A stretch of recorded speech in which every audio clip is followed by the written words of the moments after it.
Hi everyone. This week I was not feeling very well, so I didn't do my regular live. So here is a pre-recorded video for you.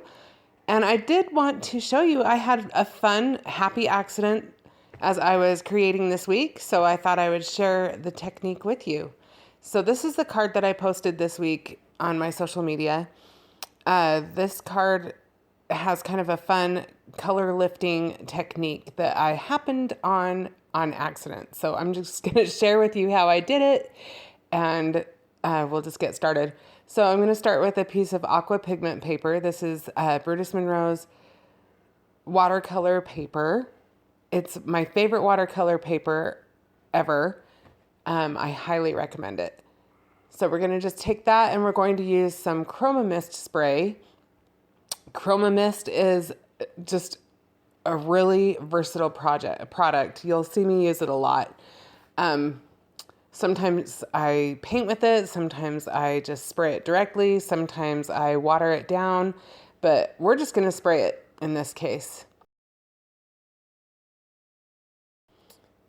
So I'm going to use Candy Apple Red, Tangerine Orange, and Bumblebee Yellow. Sorry, I didn't realize I was so far off the camera when I made this, but I think you'll be able to see everything that you need to see. So the first thing I'm going to do is I'm going to take my little water bottle and just spray my aqua pigment paper and just kind of get the whole thing kind of wet. I don't want it sopping wet, but I want it definitely somewhat wet because we don't want really spray marks. We just are just going to give it, I don't want the spots. To start to make it possible for the color to move along the paper, we're going to go ahead and spray that water. Okay, so I've got my water sprayed on there, and we're gonna spritz a little bit of this Bumblebee Yellow. And I'm gonna add even more water after I've got that on there, just to loosen that color up even more. And this process is just gonna be repeated over and over. So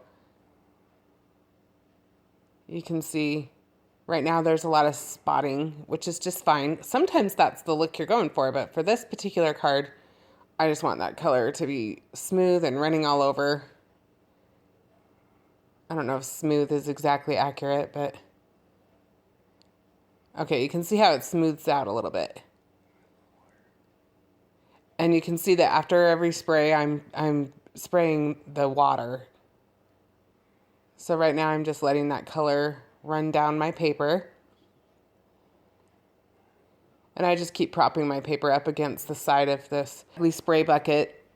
I always call it the ugly bucket.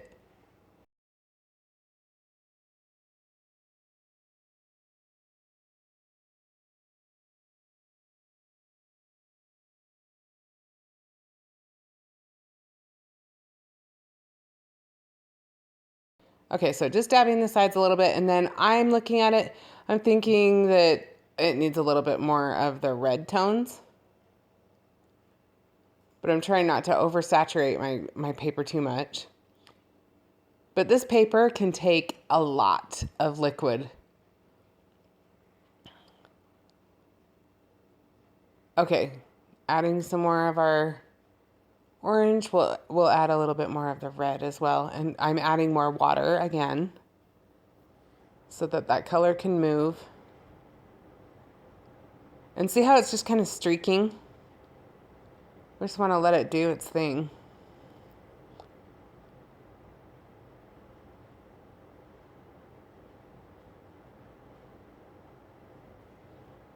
And again, this process just kind of you just do it kind of till you like it.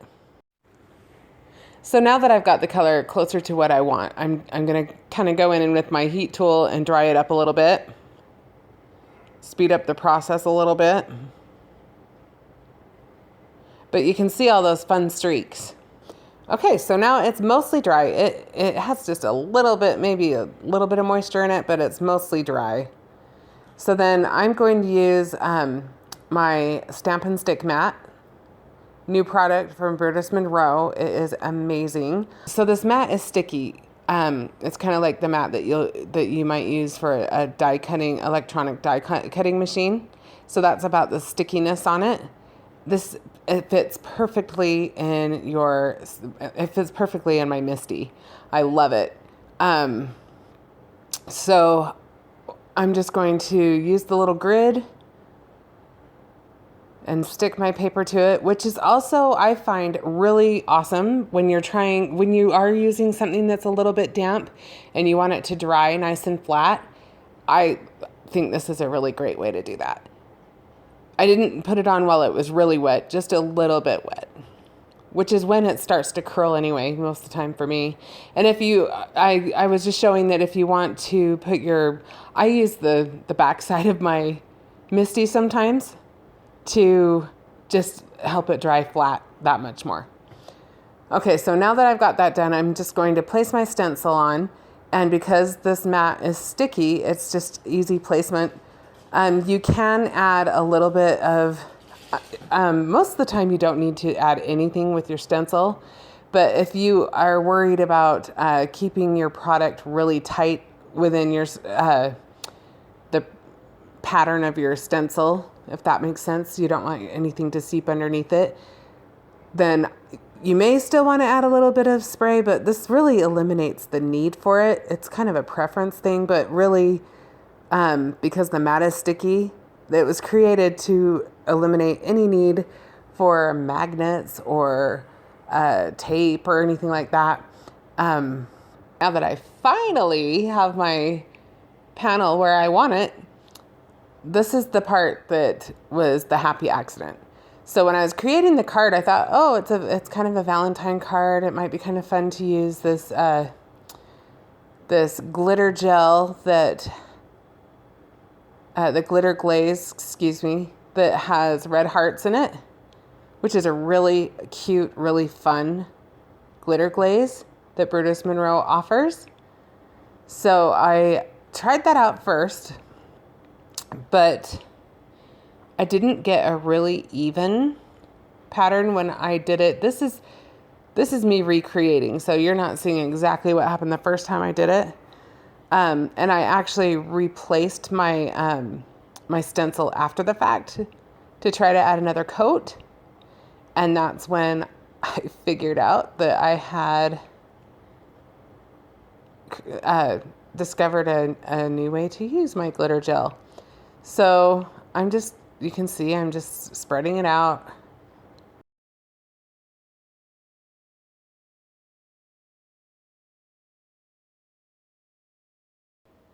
Now, if you do want to keep this glitter gel on there, one thing that is good to know is when you're using like the hearts, just you want enough of the clear stuff so that the hearts are gonna stick to your paper.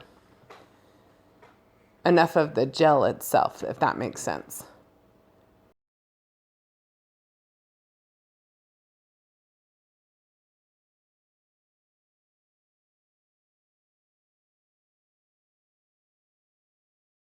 So I'm gonna leave that glitter gel on there just for a little bit.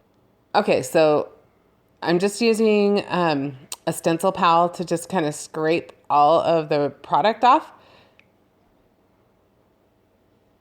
because I had just kind of changed my mind and I don't want to waste all of that.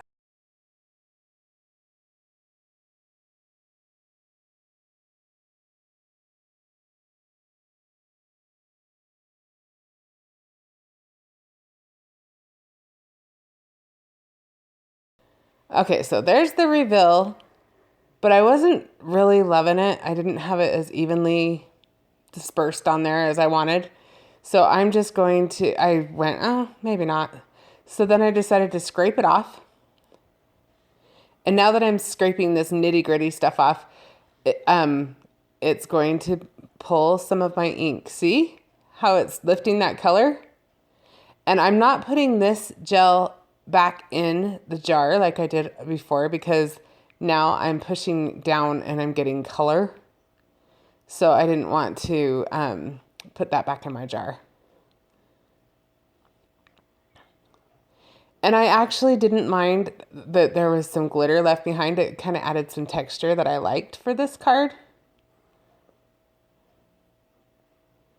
And I'm thinking you could just use some kind of a gel if you wanted, but this is what I used. So that's why I'm showing you my happy accident. And then I'll show you the rest of what I did to create the background for my card. So you can see you've got your rays are completely showing now. So when you are using anything like a gel, a glitter glaze, or any kind of a product such as that, or a chroma glaze on your mat, you definitely want to clean it immediately. You want to clean it off your stencil and your spatula and all of that. So there was a slight break there while I did that. All right, so I just went over it a little bit with my heat tool just to get a little bit more of the moisture that I added when I put the glitter glaze on. I just wanted to make sure that my panel was a little bit drier before I put it back on my stick and stamp mat. I think I've been calling it stamp and stick, so apparently I need to work on that. Okay, so we're just gonna use our guide again to put that on there. And we are going to put our stencil right back over the top again. So we're gonna line that up. Now, you can kind of set it a little bit more askewed if you want. If you want to add kind of a highlight and a shadow together, or you can just try to place it exactly the same.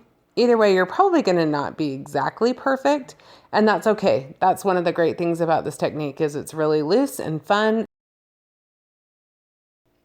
Okay, so I'm using my little blender from Ranger, and I'm using my Raven ink, my Burtis Monroe Raven ink.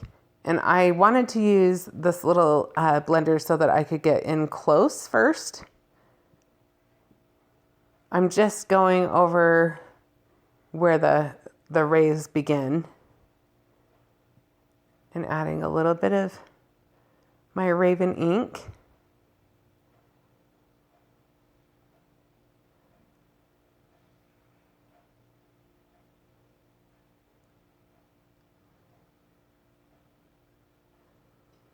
Okay, so now I'm going to take a blending brush and just kind of brush that raven out so that it's a little less severe and a little more blended out towards the outer part of the rays, if that makes sense.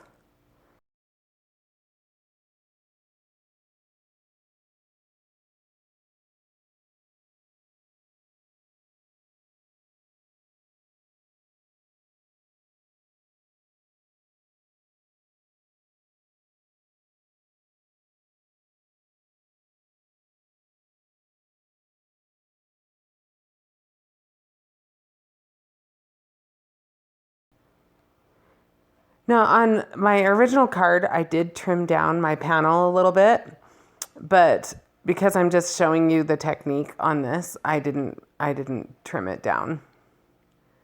So I'm just going to show you, that just depends on how you want to mat your card, if you want to mat your card, all of that. But for this, since we're just showing the technique, it didn't seem to matter. So I'm just going to go around the edges with my blending brush. And you can kind of just decide how dark you want to go.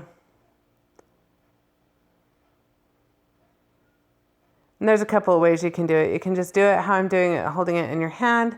But I actually, as I was going along, I decided I kind of preferred laying it flat because I could get a little bit more even, inking. I don't want it to be too even, if that makes sense. You kind of want to make it look aged, and everything doesn't necessarily age evenly.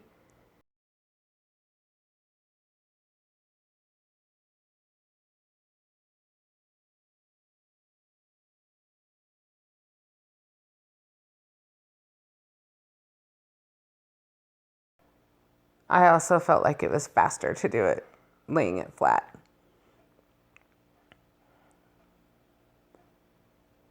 I tend to do the corners a little bit darker than the rest of it just because I feel like that's where, when you see age on things, then that's where you really get more of that. So I'll come up a little bit higher with the ink. All right, so you can see how we went about doing that. Now I am going to show you on my original card, I had used a lot more of, it got wetter. I don't know.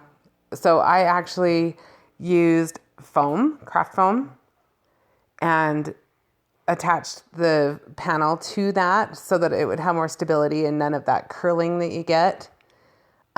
This other one that I made today, it doesn't seem like it has near as much curling, so I don't know that you'd need to do that. But if you do find that you've got a panel that's curly, that's a good way to fix that. Okay, well now you know how I had my happy accident, and I think it was a lot of fun. I'm sure I'm going to use this technique again just now that I know. Thanks for watching. I know it was a little bit different. I haven't done a pre-recorded video in such a long time. It was kind of a fun switch. Thank you for watching, and I will be live again next week.